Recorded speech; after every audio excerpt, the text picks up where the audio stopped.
안녕하세요, 현목코치입니다. 네, 오늘의 영상의 주제는 바로 갭점프입니다. 갭점프. 그래서 갭점프가 뭐냐면 이렇게 도약을 하는 면과 랜딩을 하는 면 사이가 움푹 들어간 갭이 있는 거예요. 아예 끊겨져 있을 수도 있고 움푹 들어가 있을 수도 있고 어떠한 장치가 없는 거죠. 그래서 우리가 점프를 실패했을 때 랜딩을 탁 해야 되는데 랜딩을 할 수 있는 곳이 없고 반드시 넘어야지만 하는 이런 점프대의 형태를 갭점프라고 하거든요. 그래서 이제 펌박스 형태의 베이직한 점프를 이제 좀 편안하게 잘 뛰시는 분들이 접근하실 수 있는 내용인데, 그래도 내가 베이직 펌박스에서 베이직 점프를 잘 뛰어도 사실 갭 점프를 처음 시도하면 상당히 두려워요. 내가 실패를 했을 때 그 가운데 걸리면 어떡하나, 두 번째 점프 내 랜딩면에 앞바퀴가 걸리면 어떡하지, 이런 두려움이 많은데 이런 것들을 어떻게 극복해 가고 어떤 지형에서부터 연습을 하면 좋은지에 대해서 제가 오늘 한번 소개시켜 드리겠습니다. 네, 여러분들께서 안전하게 갭 점프를 처음 시도하실 때는 여기 보시는 것 같이 영상에서 잘 보일지 모르겠지만 여기가 모글이 두 개가 있어요. 그래서 갭 점프를 하면 넘어가는 거고, 갭 점프를 안 하는 초급자들은 여기를 펌핑 앤 롤링으로 지나가는 이런 건데, 여기 간격이 한 2m 정도 되거든요. 2m. 그래서 자전거 한 대보다 살짝 거리가 먼 정도의 크기인데, 이렇게 갭 점프를 해도 되고 갭 점프를 안 해도 되는 이런 모글이 두 개 붙어 있는 데서부터 갭 점프를 연습해 보시는 게 가장 좋습니다.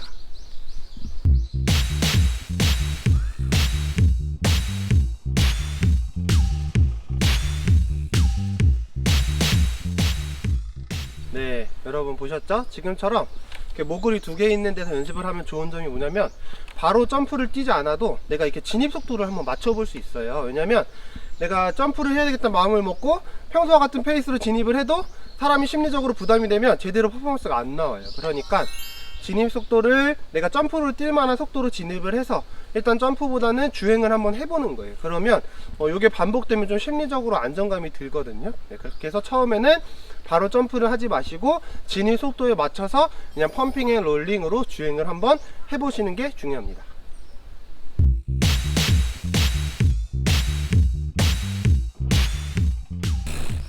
네, 여러분 두 번째 보셨죠? 두 번째는 제가 첫 번째 주행을 한 속도보다 조금 낮춰서 베이직 점프로 여기를 띄워봤어요. 그래서 이렇게 모글이 좀 낮게 안정적으로 형성된 데서 연습을 하면 좋은 점은 뭐냐면, 내가 점프의 거리가 모자라서 걸려도 나한테 크게 위험하지 않다라는 거예요. 약간 턱 걸리는 느낌은 나지만 그동안 점프 연습을 많이 해오셨다면 베이직 점프를 자연스러운 그 랜딩의 자세로 이 정도는 충분히 극복하실 수 있다라는 거죠. 그래서 이렇게 연습을 하시면서 이제 차츰차츰 완전히 넘어갈 수 있도록 펌핑도 좀 강하게 하시고 속도도 조금 더 올리시고 하시면 충분히 안전하게 넘을 수 있게 됩니다.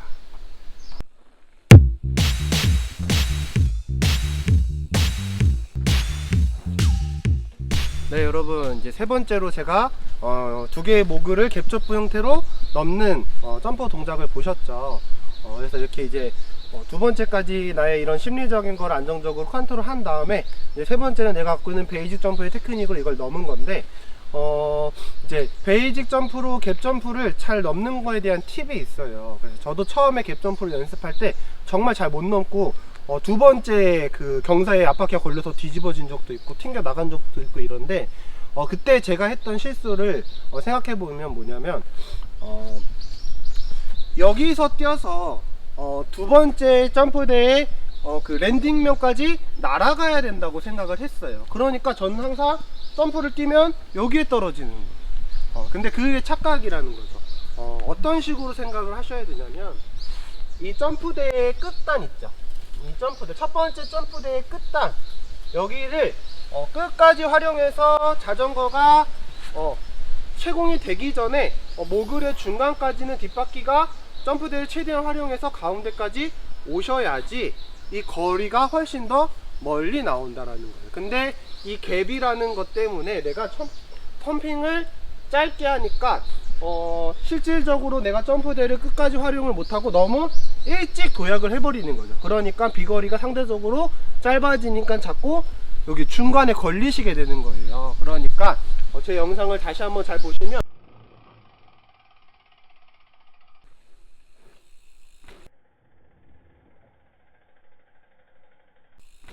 제가 점프대를 뒷바퀴가 끝까지 탈 때까지 업을 하고 있으면서 비거리를 늘리려고 노력을 하는 거를 보실 수 있으실 거예요. 그 부분을 정확하게 캐치하셔야 됩니다. 아시겠죠? 네, 여러분 이제 모글이 두 개 붙어 있는 형태의 갭 점프를 넣는 방법에 대해서 제가 앞에 보여드렸죠. 사실 그거는 갭 점프긴 갭 점프인데 정확하게 생긴 모양이 갭 점프의 형태는 아니죠.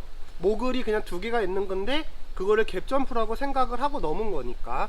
근데 이제 여기 이제 실전에서 연습할 곳은 생김새가 정확하게 이제 갭 점프의 형태로 생겼는데 사실 여기도 가운데가 좀 더 파여 있긴 하지만 타고 넘어가도 크게 문제가 없는 곳이에요. 근데 첫 번째보다는 훨씬 더 점프대의 형식을 갖추고 있는 곳이거든요. 그래서 두 번째는 이렇게 점프대의 형식을 갖췄지만 갭을 넘지 못해도 조금 안전한 곳, 펌박스보다는 많이 파여 있지만 완벽한 갭 점프처럼 깊숙이 파여 있지는 않은 곳에서 연습을 해 보시는 게 중요합니다.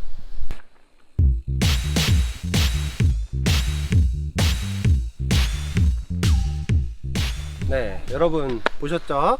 네, 제가 첫 번째 모글에서 연습한 거와 똑같은 순서대로 처음에는 펌핑의 롤링으로 넘어갔고요. 진입 속도를 맞추고 좀 요 감을 한번 보기 위해서.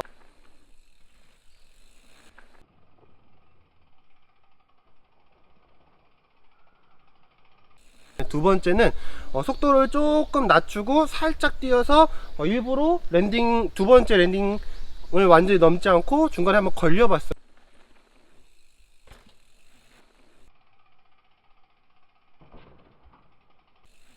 턱 들어오는 느낌이 나죠. 아무래도 조금 더 얘가 갭점프 형태를 가졌기 때문에 조금 더 덜컹하는 느낌이 나지만 크게 위험할 정도는 아니었다는 얘기예요. 그래서 그렇게 반복적으로 저는 딱 한 번씩만 해봤지만 여러분들께서는 그게 편해질 때까지 10번이고 100번이고 많이 연습하셔도 상관없어요. 그래서 내가 편해지고 진입도 좀 자연스러워지고 이렇게 되면 그때는 이제 노멀한 정상적인 속도까지 올리셔서 정상적인 펌핑으로 갭을 완전히 클리어 하실 수 있도록 연습을 해보시면 좋고, 말씀드렸지만 가장 중요한 팁은 도약대, 이쪽 한번 보여드릴게요. 네, 도약대를 정말 이 끝단까지 잘 활용하셔야 갭을 넘는 게 된다라는 거예요. 갭 점프는 높이도 중요하지만 거리도 중요하거든요. 네, 그렇기 때문에 자전거가 이 도약대 끝단을 넘어서 뛰기 전에 이미 일정 부분 많이 앞으로 이동이 돼 있어야지 넘을 수 있다. 네, 이거를 꼭 생각하셔야 되고, 포인트를 도약대 끝단을 10분 응선이라고 생각했을 때 포인트를 약간 11부, 12부까지 연결해서 보시는 게 중요합니다. 점프 펌핑의 끝 타이밍을 조금 더 연장해서 생각하시면 갭 점프를 넘는데 훨씬 더 도움이 되실 겁니다.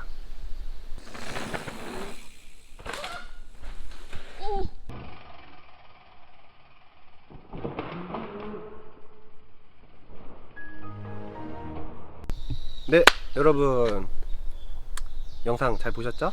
네, 직전에 무슨 영상을 보고 오셨는지 제가 알고 있습니다. 네, 제가 넘어질 뻔한 영상을 보셨죠? 꽤 큰 사고가 날 뻔했지만 상당히 안정적으로 멈췄어요. 네, 그래서 그 영상을 굳이 왜 보여드렸냐, 여러분도 그렇게 위험한 거를 감안하시고 감수하시면서 타셔야 된다 라고 말씀드리는 게 아니고, 저는 이제 점프를 뛰면서 저희가 약간 이제 코너를 돌면서 뛰는 점프여서 최대한 여러분들께는 직선으로 뛰는 모습을 보여드리려고 노력하다 보니까 그런 이제 실수가 나왔는데, 어쨌든 그런 실수가 아니더라도 이런 올마운틴 또는 다운힐, 산악자전거라는 것 자체가 어떠한 위험이라는 걸 항상 갖고 있어요. 그래서 지금 이제 파크 시즌이 시작됐죠. 그 다음에 조금 있으면 이제 대회도 열리기 시작해요.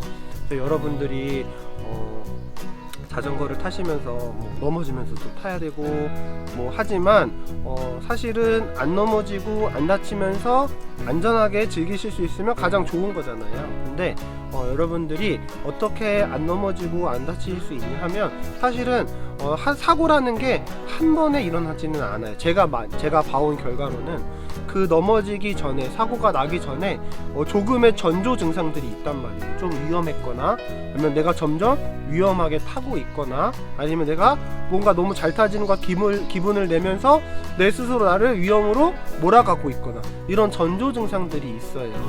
그러니까 여러분들이 그렇게 넘어질 것 같은 또는 큰 사고가 날 것 같은 전조 증상이 있을 때는 여러분들이 여러분 스스로를 잘 케어하셔야 돼요. 네, 잘 절제하시고 그 다음에 생각과 기분으로 되는 게 아니에요. 실질적으로 연습과 그 다음에 그런 트레이닝이 된 결과물로 퍼포먼스가 나오는 거거든요.